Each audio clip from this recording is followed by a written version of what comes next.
Hey, quick note before we start. I opened up 2 sessions of the Let's Actually Run Customer Interviews workshop. It's a 10-day workshop with 3 live on Zoom group sessions plus one 30-minute individual coaching session with me. These sell out fast. We just opened them up for August and September. After our 10 days together, you'll have a bunch of interviews scheduled, over 25 if you're B2C and over 10 if you're B2B. You'll have a CRM system in Notion that'll help you manage these interviews. You'll have a set of questions to ask during the interviews. You'll have run a bunch of practice interviews already, so you'll feel confident. And you'll have a way to synthesize everything you learned from the interviews into your next steps. This is a momentum workshop. After 10 days, your idea will feel real. There's a $150 discount through Sunday with code EARLY. Link in the show notes for more info. I'm Brian Scordato, and this is the Idea to Start a Podcast brought to you by Tacklebox. You're here because you're thinking about an idea, or you're ready to launch something, or you already launched something and you're running full steam ahead. We're here to help with the counterintuitive stuff. On to it. Today, we're going to hop into the mailbag and answer a listener question. People seem to like these episodes. They get listened to and shared on average a bit more than the others, and I actually love doing them. I kill myself to try and make episodes that'll help you get unstuck. And a great way to do that is to just let you tell me where you are stuck. I never thought we'd be a mailbag every few months sort of show, but in the words of Richie from The Bear, the best character with the best arc from the best show of the past decade, I wear suits now. We do mailbags now. One more brief note before we start. We're back working with some podcast consultants because I can't seem to quit them. And let me tell you, they were horrified that I don't start every episode by saying, if you don't subscribe to the show, please do. And if you like the show, please give us a 5-star rating on Apple and Spotify. I told them I didn't want to tell people how to eat their Cheerios, and they said that in their pretty vast experience, people were 27 times more likely to like and subscribe if you asked them to than if you didn't. Over a year, this leads to a frankly shocking increase in listeners and ad revenue. Can't fight math. Subscribe if you like the show, and rate it 5 stars if you feel like doing that. I wear suits now. Anyway, we'll hit one killer question today. The goal was to hit 4, but the first was so freaking important that we went deep on it. We'll hit the other 3 next week. And to introduce this wildly important question, I need to tell you why I'm not afraid of my son getting eaten by an alligator. How to flounder effectively. There are a lot of things that worry me as a parent, but one that doesn't is alligators. Because my son runs all the time, and the only route he takes would be categorized as an aggressive zigzag. If you know anything about alligators, you know this is their kryptonite. They can run like 35 miles per hour in straight lines, but it takes them forever to change direction because they've got those tiny little brioche legs. They're like normal-sized dinosaurs that got put in a panini press. If you ever find yourself being chased by an alligator, run zigzags and you'll be fine. My son zigzags because he's endlessly interested in everything. He'll be running to get a soccer ball, but he'll see a sunflower out of the corner of his eye, so he'll change direction faster than Lionel Messi and sprint towards it, shouting, "That's a dandelion," until a bird chirps behind him, which will cause him to stop and sprint towards that instead, and on and on. He's always sprinting, and he never gets anywhere. So I can check being eaten by an alligator off my parental worry list. It was pretty low, seeing as we live in Connecticut, but parents' worry lists aren't all that rational. A few weeks ago, I chatted with a Tacklebox applicant who'd started out working on an idea that helped local businesses get financial support from their community. The idea came from a lived scenario. There's apparently a beloved old movie theater in his small town that needed to upgrade all of their projection technology because new movies are in a format that's no longer compatible with the older rigs. The owner didn't feel right about raising his prices, and the cost, something like $50K, was an amount he couldn't take out a loan for. So he was going to close up shop. Until our friend, along with some other people in the town, helped him out. They helped create a membership program where moviegoers could prepay for a yearly pass. This got them unlimited movies, popcorn, and access to the 2 best rows in the theater, which were now reserved for members. They set up a fundraiser where locals donated items that went up for bid, with proceeds going towards the new equipment. Finally, the owner sold bricks with people's names on them, which would become the sidewalk leading up to the theater, like the handprints in Hollywood.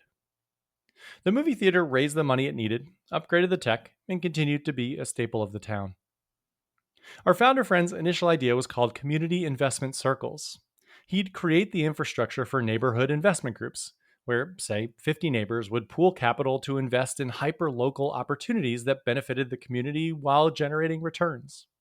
They'd invest in a coffee shop that needed a new espresso machine, or they'd help bring a new daycare center to town.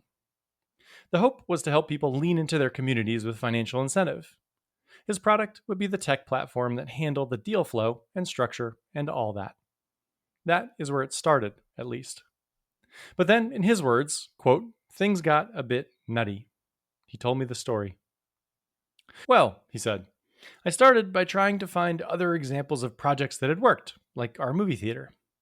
This was difficult, so I switched to the other side of the market and interviewed local businesses, restaurants, cafes, auto body parts, those types of places. This led me to a deep interest in restaurant finances. But after a few weeks of that, I got more excited about helping restaurants launch their own food truck. This seemed like a huge opportunity. I started working with a restaurant that wanted to launch a lobster roll truck and realized that sourcing sustainable seafood was maybe the toughest part of it. So I looked into that. And that is where I am today, sourcing anchovies, which are one of the healthiest foods on the planet and environmentally one of the best fish you can eat. I'm considering a tinned fish startup. I've got a good potential partner. This whole process, he continued, has been super interesting. But is what I'm doing okay? Is this good? Do I need to focus more? Or do I need to just keep chasing things that interest me and trust that eventually an obviously good opportunity is going to present itself? I know I need to both be super curious and wildly focused. How do I balance those two? When have I niched down enough? When have I niched too much? It's really nice to know that, at the very least, our anchovy friend is never going to get caught by an alligator either, like my son. But I do need physical therapy for the whiplash his 45-second story gave me. So let's get to the core of his question. When is it time to stop exploring and to become, as most startup preachers put it, maniacally focused on one thing? What's the balance of search versus sprint? This one is difficult because nearly every startup person you'll talk to will preach focus. Find a niche, live in that niche, build systems to thwart your focus being pulled anywhere else but that niche. The challenge and the goal are both extreme focus, which would mean that zigzagging is a bad thing. But the other side of that coin is that the more you zigzag, the further you go down a path, the more likely you'll end up on that path alone. Meaning other people who take the same path as you are likely to get off it earlier if you just stay on it longer. So you'll have a higher likelihood of finding an underserved niche the more you search. When I look at the successful Tacklebox founders, lots of them searched longer than most normal entrepreneurs. And for the rest of the pod, we're going to call that searching something more accurate: floundering. This is the term Bree Wolfson used in her wonderful essay about Kevin Kelly, one of my heroes, and I'll adopt it. I'll put the essay in the show notes. It's worth a read. Our best founders floundered a ton, but also focused intensely. They were able to zoom in and zoom out when it was needed. Moreover, these founders' lives have been an interesting case study in floundering and focusing. We've had a super successful founder that showed up to Tacklebox deeply passionate about finance, space, nuclear energy, and teaching people how to DJ. Another was an actor on Broadway who'd owned a gluten-free muffin shop and also was a freelance accountant. A few episodes ago, I talked about a poison ivy eradication business run by a guy with a background in military contamination environments. Our most successful founders have the most unique personal Venn diagrams, a mix of skills, interests, and networks that made them singular. This allowed them to execute my absolute favorite startup strategy: take something that's table stakes in one industry and port it to a new industry where it's totally novel. This only works when you're one of a very small group who have insight into both disparate industries. It comes from floundering. So, using our new terminology, the founder's question looks like: when should you stop floundering and start focusing? And when I think of it that way, I realize it's kind of the wrong question. The right question is, how do you get good at floundering and focusing? Because you need both. How do you get good at zooming in and zooming out? I think the generally agreed upon startup premise that you flounder for a while until you find a niche, then you shift into maniacal focus on it and live and breathe it for the next decade is actually the problem here. I think that's unrealistic and ineffective. It's also a terrible way to spend your life. Very few people will be endlessly fascinated by one thing. I think the right way to think about this is that both focus and floundering are skills, and both are needed indefinitely. Now, when you position floundering and focusing as skills we need to get better at, it becomes clear that we just need some boundaries. The whole thing gets a little easier. We just need some floundering rules, which from this point forward will be called the 4 rules of floundering. And I know that sounds a little too close to the 4 rules of philandering, but that's not what this list is at all. If you're trying to philander and you use this list, you're just going to end up with a successful startup, which is probably for the best. So, yeah, maybe it's for you philanderers too. There are lots of podcasts on how to focus, but very few on how to flounder. This list should help you build and cultivate that incredibly useful skill. Rule number 1: give yourself a floundering budget and recognize it as such. A key to happiness and sanity during a startup is to follow your interests. You're doing this thing because you like pulling on threads, so let yourself pull on threads. The key, though, is to do it in a structured way. The first bit of structure is to set aside specific times for it. This is your time to explore the interesting threads from customer interviews or similar industries that might hold some answers to problems in your industry or unique business models or vibe coding or learning to play piano. The topic doesn't matter. More on the specifics of floundering in a bit. The point is to hold sacred time for it. I suggest an hour a day, and I suggest first thing in the morning before the day finds you. And your subconscious needs to know what this time is for. Make sure it knows it's exploration into genuine interests that might end up being useful and might not, and that is okay. Rule number 2: make sure floundering is show and tell. What you flounder on can be unstructured, but the floundering itself shouldn't be. We have accountability groups within Tacklebox where founders meet each week for, quote, show and tell.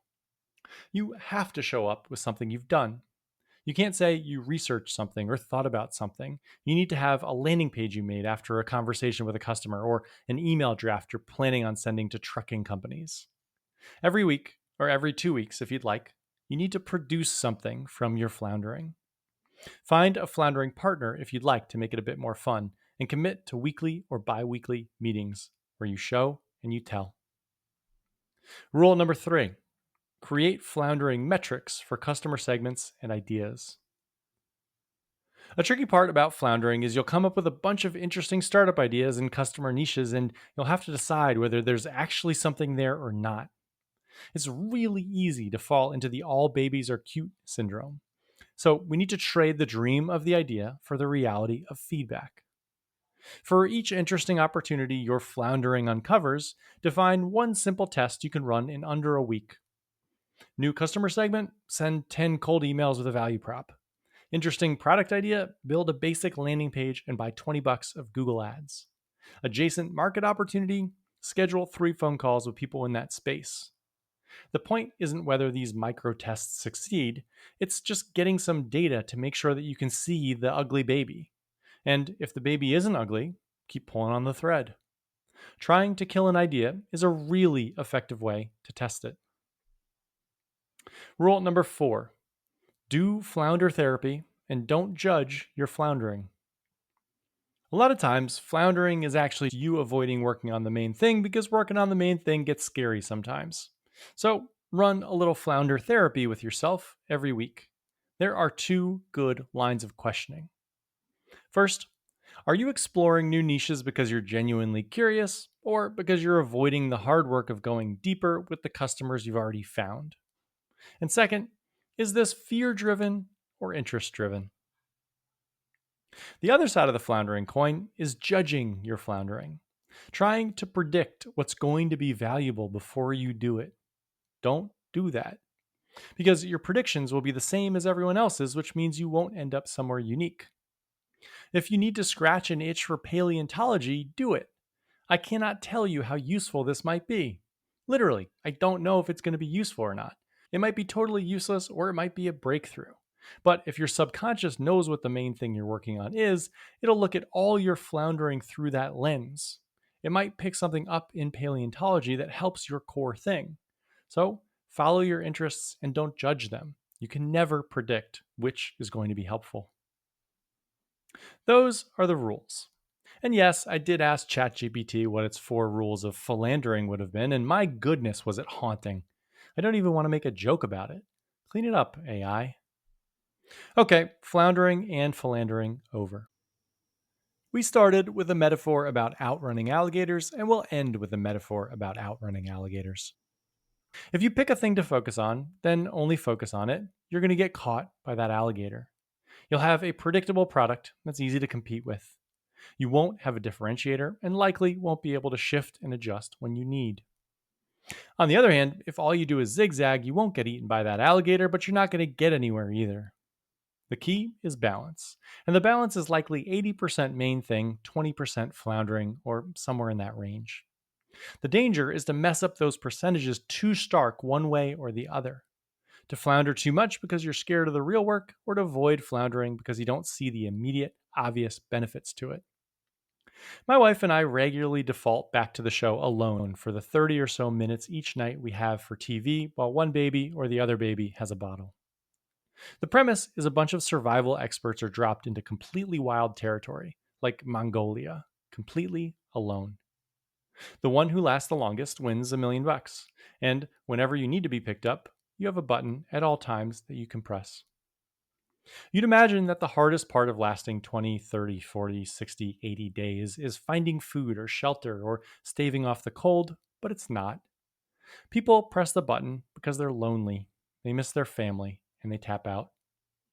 The parallel to entrepreneurs is there.